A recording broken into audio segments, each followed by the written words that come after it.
A very good afternoon to all the participants, and I welcome you today's on the day 2 post lunch session on descriptive statistics and data visualization. So in this first part of the session we are going to discuss about the various few important basic graphs that you can create and what are the fundamentals regarding the graphical representations in R, and a brief into your descriptive statistics. Now when we are making use of a descriptive statistics, apply functions are very common to be used. So the apply command basically enables applying a function to the rows or to the columns of a matrix or to a data frame. So to find out like a row wise mean or a row wise median, or to find column wise mean or median, so in that case we can make use of apply functions. So there are a lot of apply functions which are available, and the three most commonly used apply functions are: the first one, the simple apply function, the L apply function, and S apply function. So we'll be using basically your L apply and S apply to see what is the difference in the kind of an output that you get when you are using your descriptive statistics. Right, so the basic syntax of an apply function is the variable name, comma, the margin, and the function. So X is basically the variable name or the column name in which you want to apply this particular function.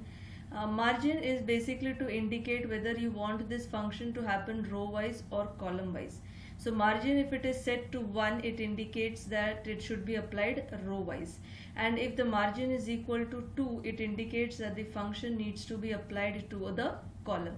And function can be any other function that we have, such as mean, sum, average, median, so the standard deviation, variance, so any of the functions that we want to apply to a particular column. So in that case we can make use of apply function. L apply function is basically, it gives out the list of the values that you are calculating. So a list is basically a combination that you have of different vectors. So it does the calculations, and list wise it produces the output. Now you will be understanding it much better when we are doing a hands-on training into your R console. S apply functions, it basically gives the output in the form of a matrix. So that means as the representative column ABC and the representative function values of that ABC. So it gives the output in the form of a matrix. The L apply gives the output in the form of a list. Right, now coming down to the data visualization. The reason why data visualization plays a very major part in the data analysis. The first of the two reasons is to spot the patterns that we may have missed by simply trusting the numbers, and second is to communicate the findings clearly and efficiently to the others. Now these people may not be as number savvy as we are as data analysts, or they may not have the time to draw a meaning from our analysis in their purest form. So explanatory visualizations on the other hand require a lot of more consideration.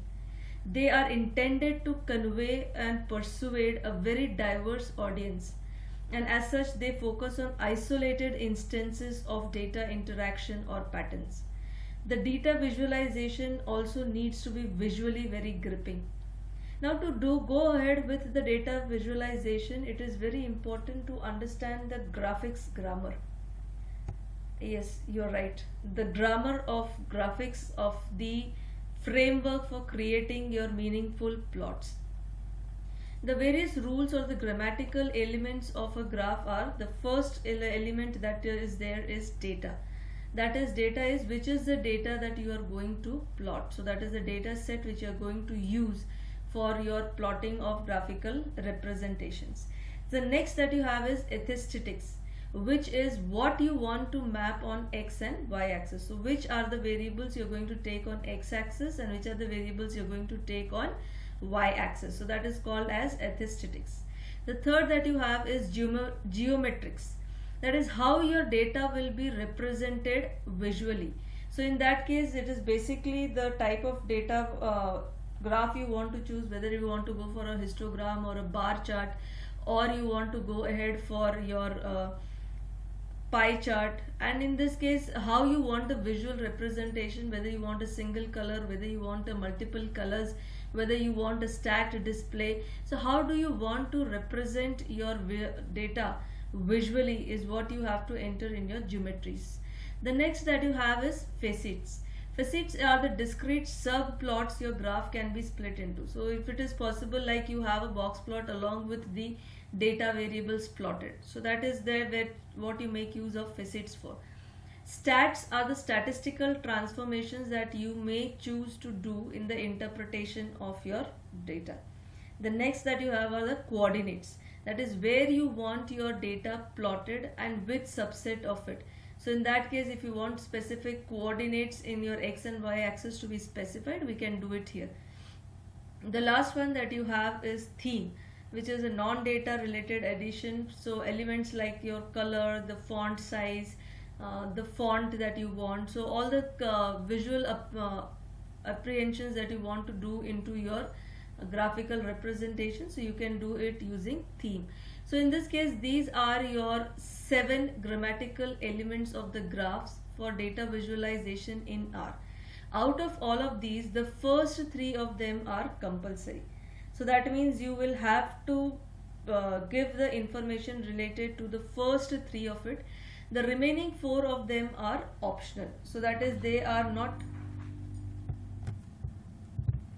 right. So these are the 7 characteristics that you have to take care when drawing a graphical representation, where the first 3 of them are compulsory.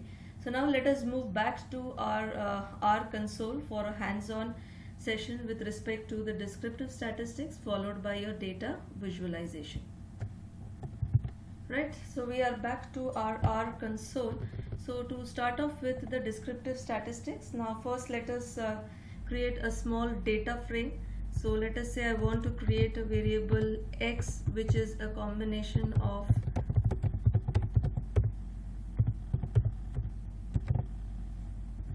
right. So I have entered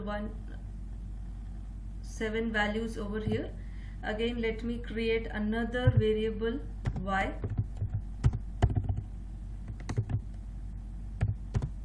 This again will have a combination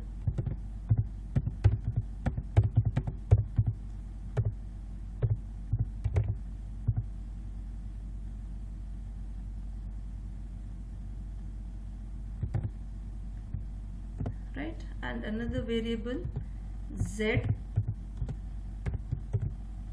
Okay,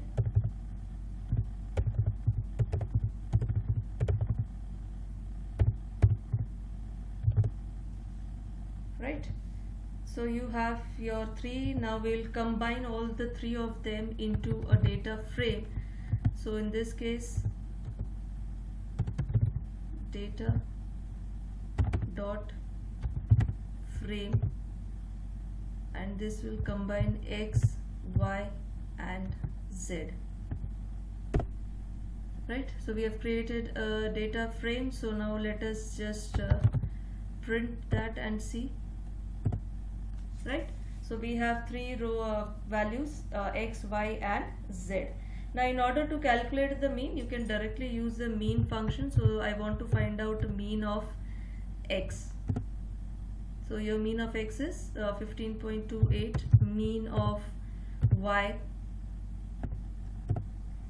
Right, now in this case, as if you have to calculate for 3 or 5, 6 variables, every time you have to call for a mean function.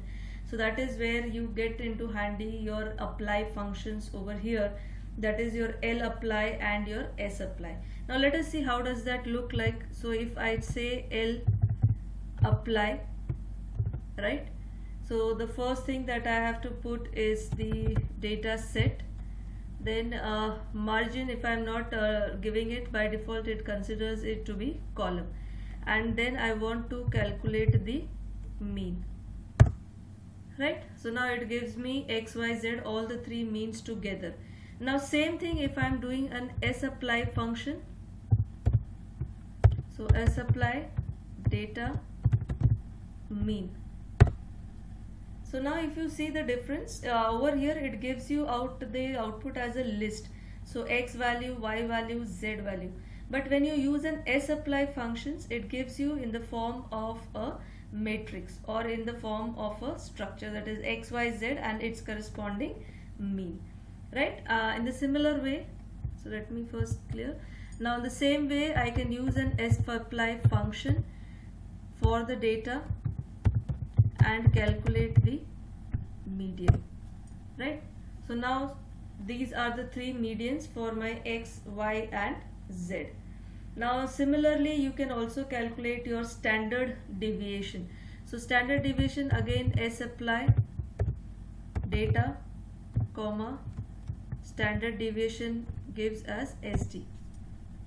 So now this gives me the values over here.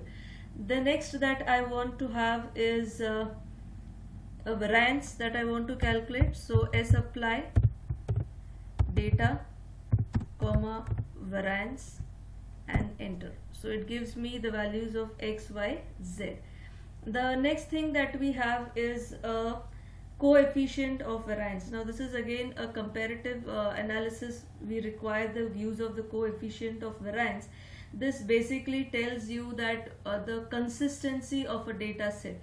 So how consistent is the data set? So higher the value of a standard deviation, so it basically means that greater will be the inconsistency in the data, or the spread of the data is very large. So in this case, we can directly calculate coefficient of variance into the variable.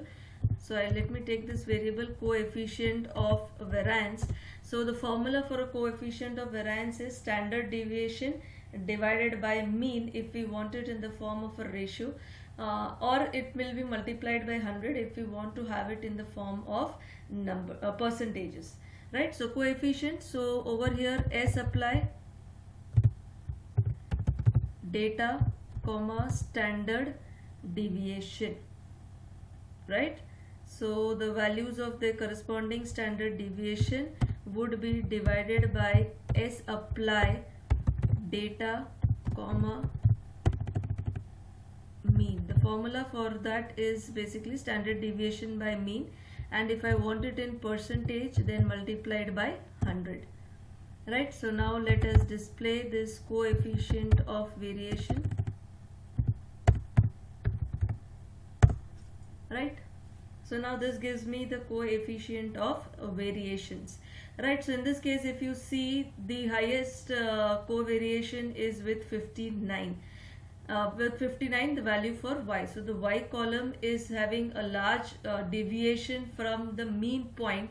So that is, the spread of the data is more in the y column as compared to your x and your z. So z has the least deviation. So that means there is higher consistency of data in z, and the least and the highest highest consistency is with z, and the least consistency is with y.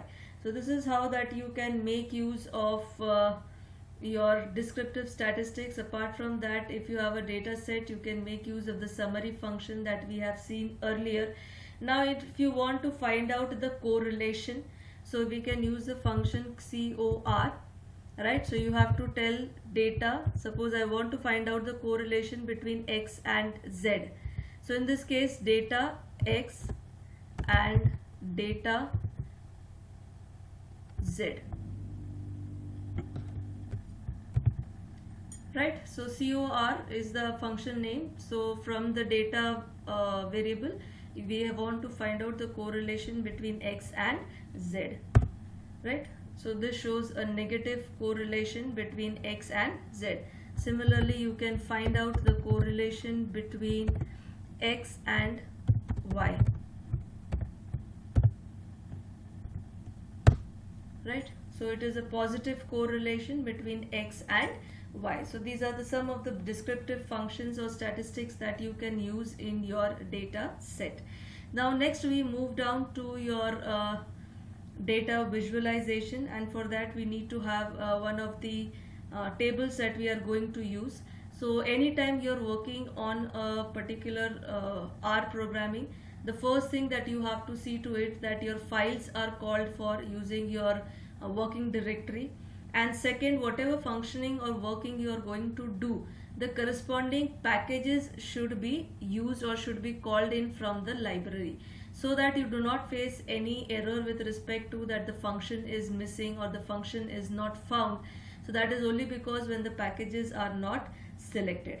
Now as we know that in Tidyverse we have already seen that ggplot2 is one of a good package that we have with respect to the using of data visualization tool. So in this case, let us first get the working directory, right? So by default it is set over here. So now let us go and change to where our files are stored. So I go to session, set working directory, choose working directory, and then I go to the place where I have saved this data set and open, right? So now if you go to this files tab, so you find the two over here. So again, if you want to see whether the directory has been set or not, so just click, so you find your directory, right? So in this case, we are for our data visualization, we are going to make use of this employee data set over here. And before we begin, let's call from the library. One that we are going to use is ggplot2, right? The next from the library, if we are using any data manipulation or other things, so it is always better to call for Tidyverse.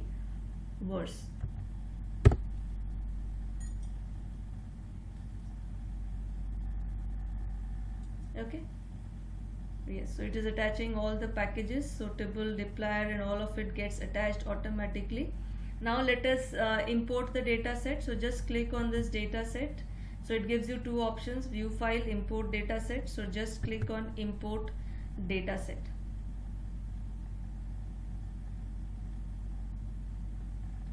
Right, and click on import. So in this case, let us first look at this data set. So we have the employee number, the first name, the last name, date of birth, gender, title or his position or designation in the organization, and his salary.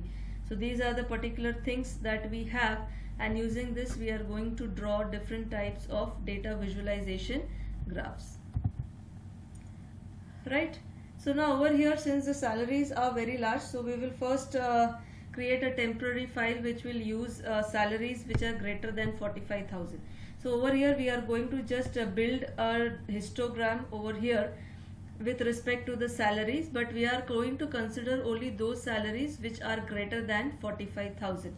So in this case, let us first, the salary size is high, so we will put emp into as underscore table. The name of the file is employee, right? So now emp has been added, which is now in the form of a table. So if you click on emp and enter, right, so you find now your table is in the form of a table, right? Now next is we want to consider only those salaries which are greater than 45,000. So we will create that function emp1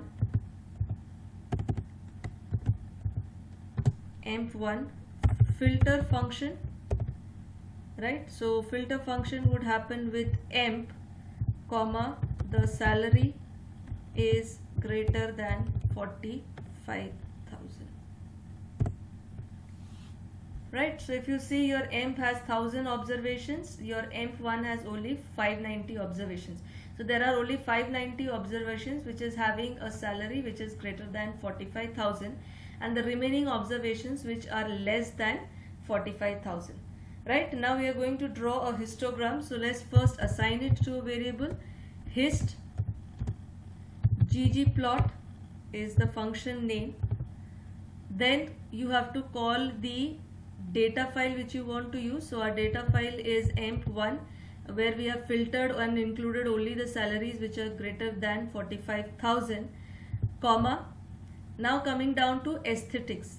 So now if you see, the first thing which you require is a data. So we have given the data which is your emp1. The second is your aesthetics, that is what is going to be your x and y coordinates. So now over here we are going to draw a histogram on the basis of the salary. right? So we need a continuous variable. So here your AES is salary, right? So I'm going to draw a histogram on the basis of salary. Now in this case we need to add geometries, that is geometries is a third compulsory part, and all the other parts are basically optional, which you want to use, or it is left to the researcher as how he wants to use. So hist plus geo underscore histogram. So for using your geometrics we need to go for geo histogram, right? So the first thing that you have to specify is the bin width. So that is what should be the size of each of the bars in your histogram. So let us say we are keeping, now the salary is in thousands. So that means the range would be from, if I keep the bin to be 4,000, so then it would be like 45,000 to 49, 49 to 53 and so on. If I keep the bin width to be 10,000, so in that case it would be 45,000 to 55,000 and so on. So that is the bin width. So what should be the size of each of your block? So let us put that to be 3000. The next that you have is color. So that is what is the color that you want. Now here you have two functions. One is color, the other is fill. So if you use color and put it to some particular color, so in that case it gives you the outline of the histogram. The bars that you have, the outline of those bars will be given over there. And fill means the bars would be filled with that respective colors. Now in this case let us set the color is equal to red, and we set the fill to be equal to green, right? And you have another function over here, if you can see, which is your alpha. So alpha is basically the transparency levels that you want. So that means if your alpha is not set, you might have a brighter image which comes out. So if you set an alpha to a particular value, so higher the value of alpha, greater would be the transparency in the colors. So in this case we can set an alpha, say equal to 0.5, right? Now in this case we also need to add the labels. So that is, there should be a title, what is your x-axis standing for and what is your y-axis standing for. So in that case we make use of the function called as labs, right? So in this labs, so first thing is title. So title equal to, so we are going to give the title as histogram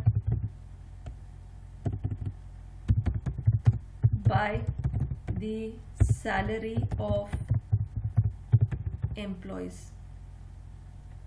Then my x-axis will be equal to the salary. The y-axis will be equal to, the y-axis is equal to your number of employees, right? And just click enter.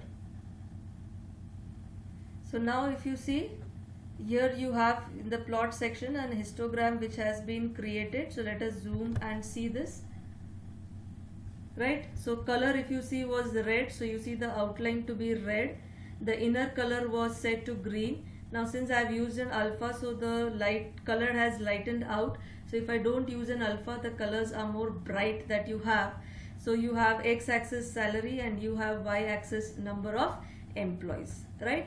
Now if you want to export it somewhere, so these are the various options. You can save it as image, save it as a PDF, or you can copy it to the clipboard and then paste it wherever you want in your research paper or anywhere where you are working using this art, right? So that is all that we have with the histogram. Now in this case let us then move to drawing a bar chart, right? So in this bar chart, now we are going to draw a bar chart with respect to the number of employees under each designation or the title, right? Let us draw a bar graph, which is let us assign bar ggplot. We are going to use emp now. We are not going to use the one which is we have used for greater than 45,000. So we are going to use the same one which contains all the values in that. And now your AES is equal to, sorry, your AES is X is equal to title. So your title here, over here, the designation is by the name of title. So now we want that bar chart to be drawn which is having X or the title or the designation in the X axis, right? Now again it comes to your bar plus your geom underscore. Now since we are drawing a bar chart, so it is your geom underscore bar, right? Then you go on to your labs, so that is your title, so designation details you can give as a title. Your X axis will be equal to the designations, your Y axis will be equal to number of employees, right? So now let us click enter, right? So now here you have a bar chart, so let us zoom in, right? So you have your bar chart of your assistant engineers, this is your designations, and these are the number of employees under each of a given designations, right? And now in the same case, if we want to add different colors to the different values, because now all the bar chart is of the same color, so but if for distinguishing, if we want to add that each of the category should have a different color, so in that case what we can do is we copy the first one which we had passed, okay,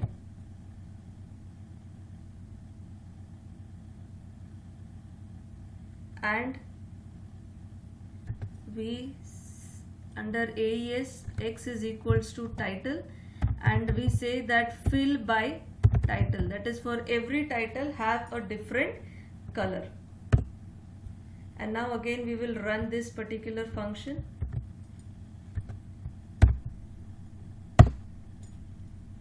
right? So now if you see, each of it is having a different color.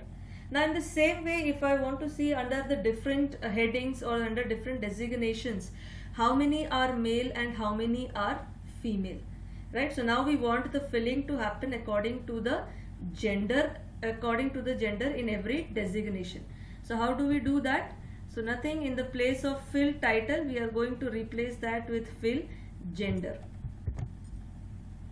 So we copy paste that, instead of title we say that fill according to the gender, and then again the second function we copy paste it, Control C, Control V, and enter, right? So now if you zoom in, right, now it has been stacked according to the gender, male or female, right? So this is how you can even work with your bar charts, right? So next let us have a small exercise on how to prepare a pie chart before we end with this particular session. Now when making a pie chart, the first thing that we have to do is the number of divisions you're going to have in your pie chart. So they are given by the name as slices, right? So in this case, let me say I want to divide my pie chart into 5 areas. So 15, 20, 22, 18 and 10, right? So I want to divide slices according to this, right? Now in this pie chart, I want the, if you see a common pie chart, you normally have the name of the label followed by the corresponding percentages. So we need to first calculate the percentages. So how do we assign it to value percent.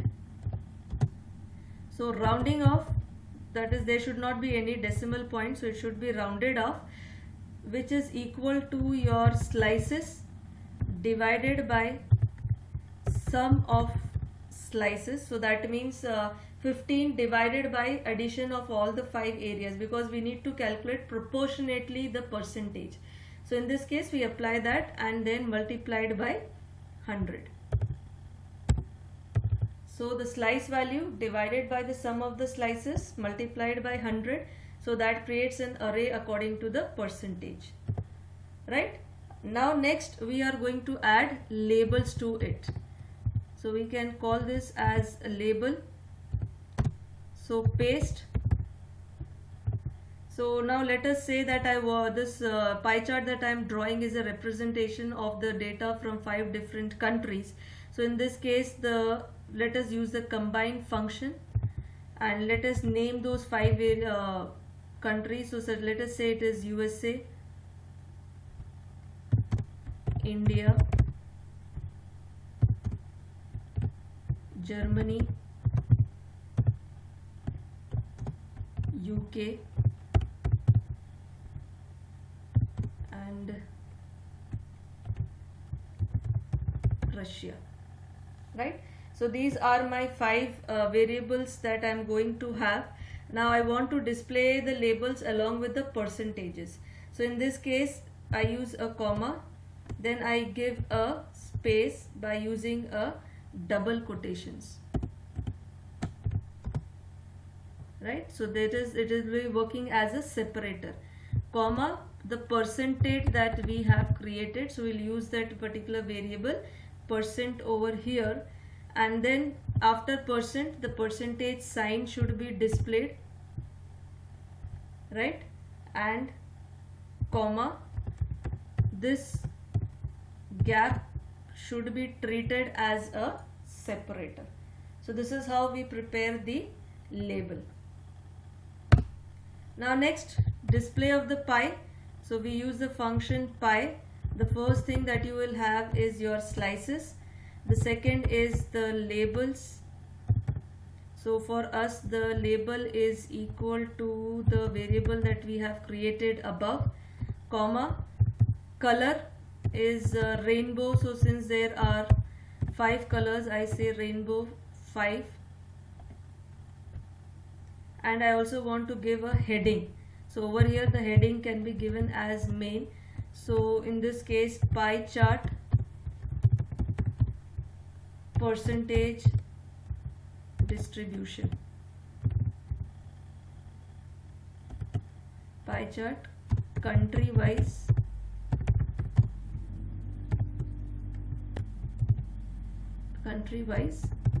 percentage distribution, and enter.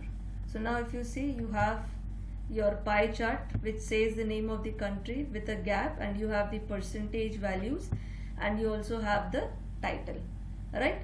So these are some types of things. Now everything has a proper syntax, and anytime you're not able to understand with the syntax, just click a question mark or put a help and the name, and you will find it in the help window, which will tell you what needs to be inputted where. So now coding is not very difficult, provided you get in touch with it on a regular basis and you are practicing. So in that case, once you are practicing for a longer period of time or on the regular intervals, you get used to the functions and how they need to be called and how they need to be referred. So with this we come to an end of session 5 part 1, and in the next session we will move ahead with our regression analysis. Until then, as usual, my R tells me to enjoy coding. So wish you all a very happy coding till we meet again for the next session. So thank you very much.